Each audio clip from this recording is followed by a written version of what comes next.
देवराज सेव्यमान पावनांघ्रि पंकजम देवराज सेव्यमान पावनांघ्रि पंकजम व्यालयाज्ञसूत्रमिन्दुशेखरं कृपाकरं नारदादि योगी वृंद वंदितं दिगंबरम नारदादि योगी वृंद वंदितं दिगंबरम काशिकापुरादिनाथ कालभैरवं भजे। भानुकोटि भास्वरं भवाब्धितारकं परं भानुकोटि भास्वरं भवाब्धितारकं परं नीलकण्ठमीप्सितार्थदायकं त्रिलोचनं कालकालमम्बुजाक्ष मक्षशूलमक्षरं काशिकापुरादिनाथ कालभैरवं भजे।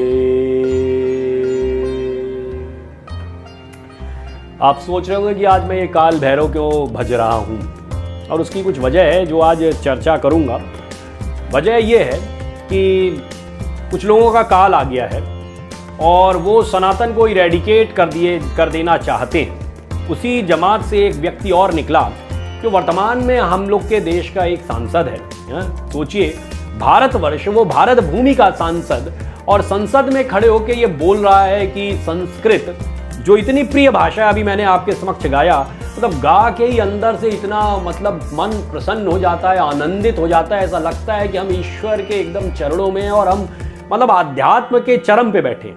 संस्कृत वो भाषा है जो आपको एकदम मन तन मन अंदर से प्रसन्न कर दे। तो इसलिए आप सोचिए, इस भाषा को, इस संस्कृति को इरेडिकेट कर दिया जाए, ऐसी सोच रखने वाली एक पार्टी है जिसका नाम है डीएमके, जिसके एक नेता उदयनिधि स्टालिन ने अभी कुछ दिनों पहले कहा था कि सनातन तो ये है, कोड है, पता नहीं क्या क्या है, और इसको समाप्त कर दिया जाना चाहिए और इसको खत्म कर दिया जाना चाहिए। उन्हीं की पार्टी के, उन्हीं के परिवार के एक और व्यक्ति जो कि वर्तमान में सांसद हैं, दयानिधि मारन। समझ में नहीं आता है इनके ऊपर दया की निधि बरसाई जाए या इन्हें मारा जाए। तो कहने का मतलब है, क्योंकि इनका नाम ही ऐसा नहीं है, इनके काम भी ऐसे ही है।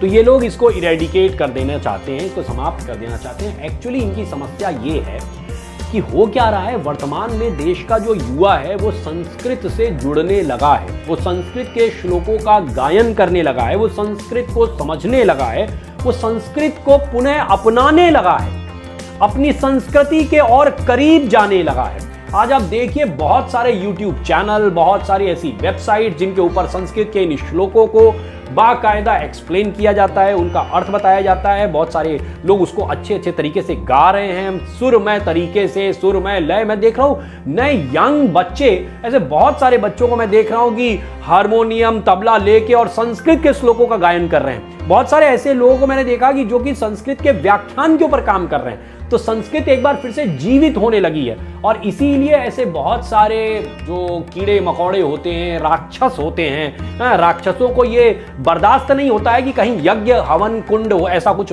लगा हो, कहीं यज्ञ हो रहा हो, कहीं जो है कोई शुभ कार्य हो रहा हो, तो उनको ये पचता नहीं। और ऐसे में ये जो भाई साहब आए, मैं थोड़ा सा इनके बारे में बताना चाहूँगा कि इन्होंने क्या क्या कहा। तो पहली बात तो आते हैं कि इन्होंने जो कहा, डीएमके के जो ये सांसद हैं आपके दयानिधि स्टालिन ने 3 बातें कही। इन्होंने पहली तो ये कहा कि टैक्स पेयर्स का जो ये पैसा है, टैक्स पेयर्स का पैसा क्यों बर्बाद किया जा रहा है। आज कोई भी संस्कृत को जो है बोलता नहीं है। इन्होंने एक आंकड़ा भी दिया कि only 73,000 people speak in Sanskrit, why waste taxpayers money. ये मारन साहब ने संसद के अंदर खड़े होकर पूछा। ये बात और है कि हम लोग के जो स्पीकर हैं ओम बिरला जी, उनके नाम में ही ओम है, तो उन्होंने तुरंत इसको जो है पूरी तरीके से उनको जो है डिफीट किया, उनको जो है इस पूरी बात को डिफेंड किया। उन्होंने ये बात कही कि संस्कृत आज जो है केवल भारत की भाषा नहीं रह गई है, पूरे विश्व में। आज आपको समझने की जरूरत है। मैं आपको बताऊं, Sanskrit is the most scientific language. It has been accepted by the west also. West ने इसको एक्सेप्ट किया है कि संस्कृत एक साइंटिफिक लैंग्वेज है और इसको कंप्यूटर की भाषा के रूप में कैसे इस्तेमाल किया जाए, इसके ऊपर रिसर्च चल रही है वेस्ट में। और आप अपने देश में खड़े होकर, जिस देश में संस्कृत को कहा जाता है कि ये सारी भाषाओं की जननी है, उस भाषा के लिए आप ऐसा कह रहे हैं इसको समाप्त कर दिया जाना चाहिए। मैं ऐसे लोगों के ऊपर वास्तव में दया ही आती है कि ये लोग जो है, मतलब ये वो कहते हैं ना कि मोमबत्ती जब आखिरी सांस ले रही होती है तो फड़फड़ाती है बहुत कस के। तो जो इन लोगों का षड्यंत्र पिछले 70-75 सालों से भारतवर्ष में चल रहा था कांग्रेस के सह से, जितने भी कम्युनिस्ट टाइप के, भारत विरोधी टाइप के लोग हैं, इन सब का एक षड्यंत्र चल रहा था और पिछले 70-75 सालों से कांग्रेस के छतरी के नीचे ये लोग बड़े आराम से काम कर रहे थे। लेकिन अब कांग्रेस की छतरी भी सिकुड़ गई है और इन लोग के अंदर की फड़फड़ाहट जाग उठी है। अब इनको भी दिखाई देने लगा है कि भाई कांग्रेस की छतरी फिर से खुल नहीं सकती है, तो हम ही कुछ करें। तो क्या है कि विरोध तो करना ही है इनको, तो विरोध के रूप में इन्होंने संसद के अंदर खड़े होकर संस्कृत का विरोध कर दिया। मैं ऐसा अपने देश के युवाओं को कहना चाहता हूं, इन लोग को छोड़िए, ये सब तो वही कह रहे ना, मोमबत्ती की अंतिम फड़फड़ाहट, ये फड़फड़ा लें, इनका कुछ नहीं होने वाला है और ये देश की सरकार को भी बदलने की क्षमता अब नहीं रखते हैं। हम सभी जाग चुके हैं, बहुत अच्छे तरीके से संस्कृत और संस्कृति दोनों के ऊपर काम हो रहा है और दृढ़ता से काम करिए। जितने भी ये हमारे संस्कृत के हम लोग की संस्कृति और हमारे संस्कृत की चीज़ें हैं उनके ऊपर और गहराई से काम करिए। कितने मीठे मीठे हम लोग के श्लोक हैं, कितने मीठे मीठे, कितने बढ़िया और कितना अच्छा दर्शन है उसके अंदर। आप जितने भी आप श्लोक उठा के देखिए, कितना गहरा दर्शन है इसके अंदर और उस दर्शन को ये लोग समझते नहीं हैं, तो इनको किनारे छोड़िए। मैं देश के युवाओं से यही कहना चाहूँगा, संस्कृत की तरफ स्वयं भी बढ़िए, अपने बच्चों को भी बढ़ाइए। मेरी बिटिया जब क्लास 4th में गई तो स्कूल में उसको 2 ऑप्शन दिए गए कि या तो वो फ्रेंच ले ले या संस्कृत ले ले।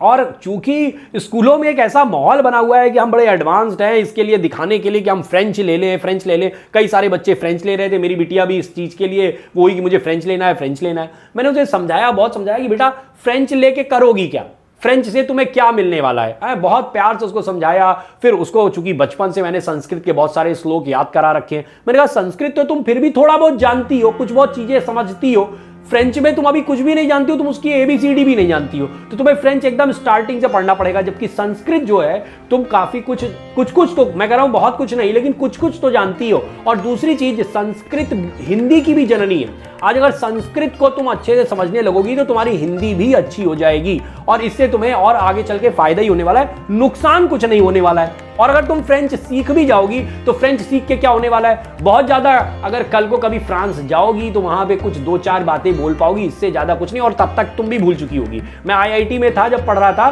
तो हम लोगों ने एज अ फॉरेन लैंग्वेज वहां पे, और फिर जब मैं TCS में मैंने जॉब किया तो वहां पे भी एज अ फॉरेन लैंग्वेज हम लोग को एक लैंग्वेज सिखाई गई थी एंड दैट वाज फ्रेंच।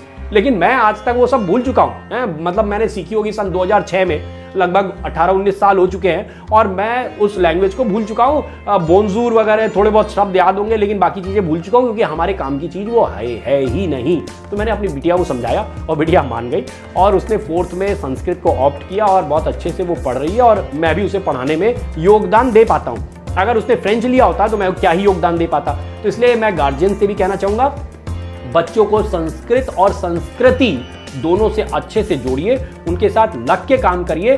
बाकी ये जितने दयानिधि मारन और ये स्टालिन फिस्टालिन जितने हैं, इनकी जो है इनकी बत्ती बुझने वाली है, इनको समाप्त हो जाने दीजिए। मैं एक बार बस जो मैंने अभी 2 श्लोक पढ़े हैं मैं उनका अर्थ बताते हुए आज की वीडियो को समाप्त करूंगा। पहला जो श्लोक था वही था, देवराज सेव्यमान पावनांघ्रि पंकजम, मतलब इसका है जिनके पावन चरणों की सेवा देवराज इंद्र भगवान सदा करते हैं। भगवान शिव की वंदना की जा रही है। जिनके पावन चरणों की सेवा देवराज इंद्र भगवान सदा करते हैं, जिन्होंने शिरोधारण कर रखा है किसको, चंद्रमा को और सांप को, और जो दिगंबर वेश में क्यों भैया, वो कपड़े नहीं पहनते, वो क्या कहते हैं कि केवल बाघ की खाल पहनते हैं, तो इसलिए वो कहा जाता है दिगंबर वेश में है। और फिर क्या कहा गया है, नारद आदि योगी वृंद वंदितम दिगंबरम, यानी कि नारद भगवान आदि योगियों का समूह जिनकी वंदना करता है, उन काशी के नाथ, काशी का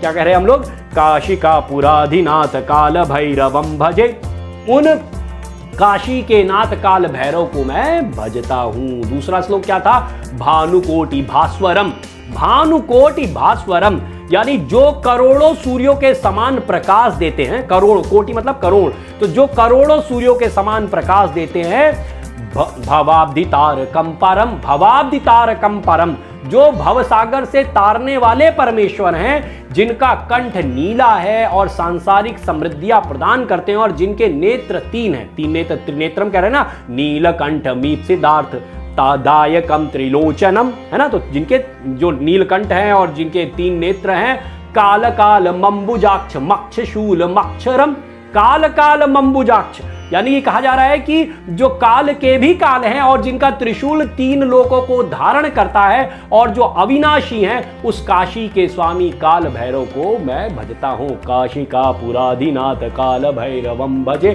काशी का पुराधिनाथ काल भैरवम भजे। तो आप काल भैरव को भजते रहिए।